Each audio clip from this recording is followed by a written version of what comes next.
Jews have joined in celebrating the great events of 2,000 plus years ago, the great military victory against the Assyrian Greeks, the restoration of the temple, and the lighting of the lamps, the menorah in the temple, which lasted miraculously on the basis of one night's oil for 8 nights.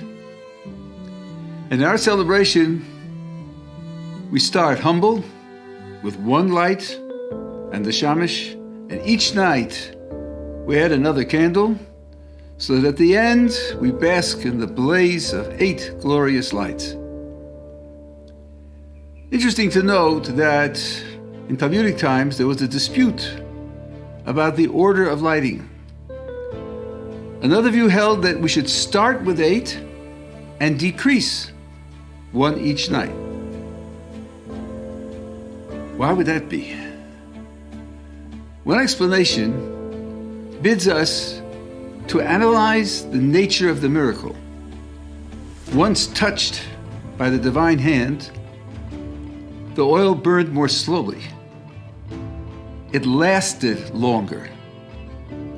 So that on the first night, what looked like a single night's supply of oil really was already an 8-night supply.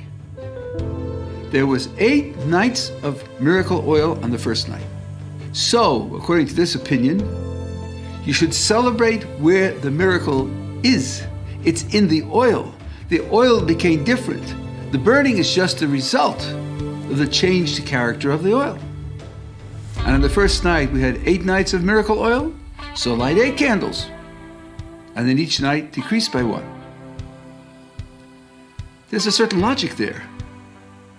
Why then don't we follow that opinion? It's very important to understand the exact response of the opinion we do follow. We don't celebrate the inner hidden transformation, even though it's fundamental. We celebrate the external public effect, what people notice and change their lives. And each night, the experience was entirely different. If you watch the menorah the first night, it burned for a night. There was a night's worth of oil. You didn't see anything unusual at all.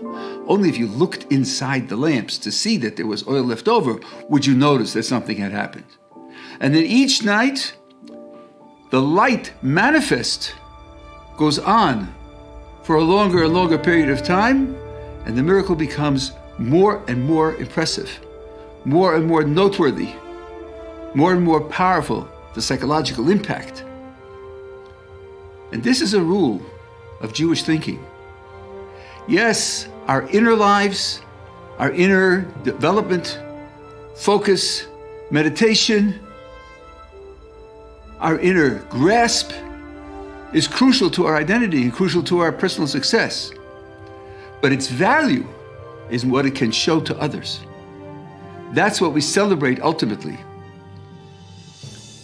Abraham was the author of loving kindness in the Jewish tradition. And there are those who say that we'll come to the end of history by acting out his philosophy, his essence. His essence was, how can I help others? What can I do for them? Since when God created the world and manages the world only for the purpose of enabling us to achieve the greatest development that we can, so we should take our cue from the way God deals with the world and ourselves also. Think, what can we do for others? And that way, the light that we experience and are joyful, the light of the Lachanach Lecht, that light can spread to the world as a whole.